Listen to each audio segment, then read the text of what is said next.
इन बाबाओं को बहुत गंभीरता से नहीं लेना चाहिए। ये बीजेपी के एजेंट हैं, आरएसएस के भेजे गए लोग हैं जो हिंदू राष्ट्र बनाकर बीजेपी के भाषा बोलते हैं और वही उनका वोट बैंक तैयार करते हैं। ये सरकार फेल हो गई क्योंकि उसने कुंभ को आस्था का नहीं सियासत का अड्डा बना दिया था। भाजपा बुरी तरह फेल हुई है, एक्सपोज हुई है। कुंभ की तैयारियों की पोल खुल गई। दावा मुख्यमंत्री ने किया था 100 करोड़ लोगों का इंतजाम है और इतने में ही हालत खराब हो गई। नमस्कार, आप देख रहे हैं G20 न्यूज। अभी हमारे साथ डॉक्टर लक्ष्मण यादव सर हैं। पटना ये लोग पधारे हुए हैं। बिहार में बदलाव को लेकर के आज एक मीटिंग रहा और इसी मीटिंग में नवीन कुमार सर भी थे, doctor Lakshman Yadav sir. Sir, क्या बिहार में बदलाव को लेकर के बातचीत हुआ?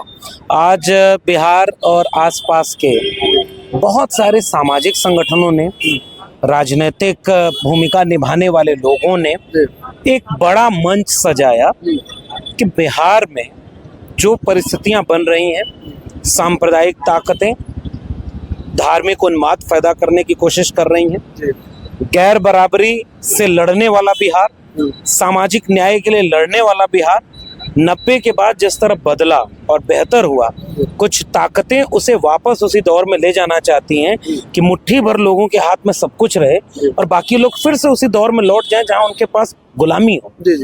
बदलो बिहार नाम के संवाद में जुटे हुए ये सामाजिक संगठनों के बौद्धिक कार्यकर्ता, इन्होंने एक संकल्प लिया कि नहीं, बिहार को वैसा नहीं होने देंगे, बिहार को बदलेंगे।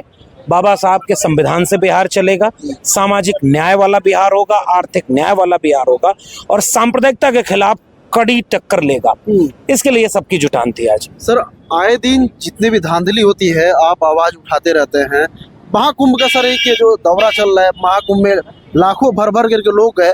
जनगणना सर आया था जिसमें डेथ हुआ था काफी सारे लोगों का। सर, उसका डेटा सही जो है सरकार आंकड़ा नहीं दे पाया, इसमें क्या बोलेंगे सर? देखिए, सरकार डुबकी कितने लोग लगाए ये आंकड़ा गिन ले रही है, तो वहां परिजन जो गए थे वही बोल रहे हैं।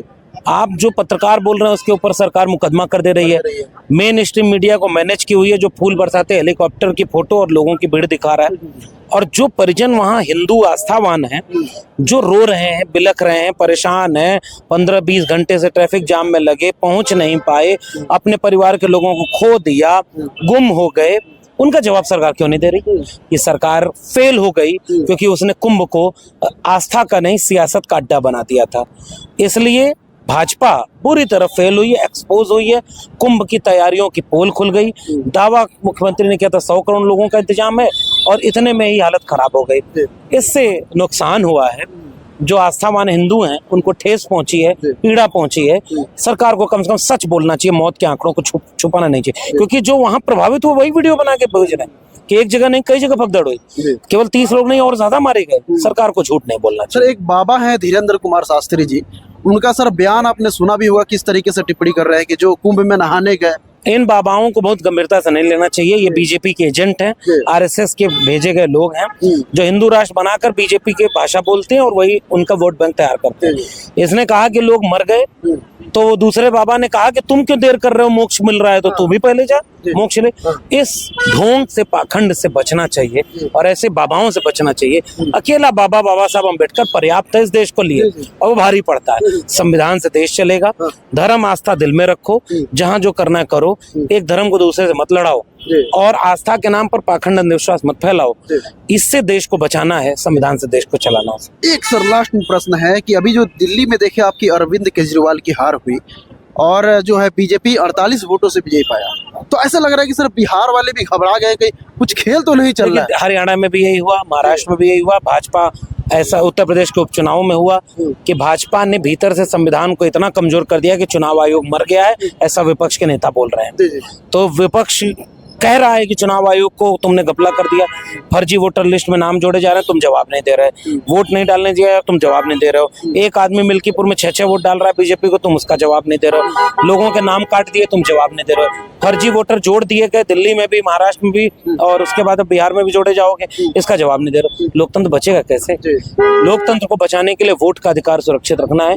बिहार की जनता पे मुझे पूरा यकीन है, भरोसा है, दंगाइयों को पहचानती है, भ्रष्टाचारियों को पहचानती है और इन सब का जवाब बिहार की जनता देगी।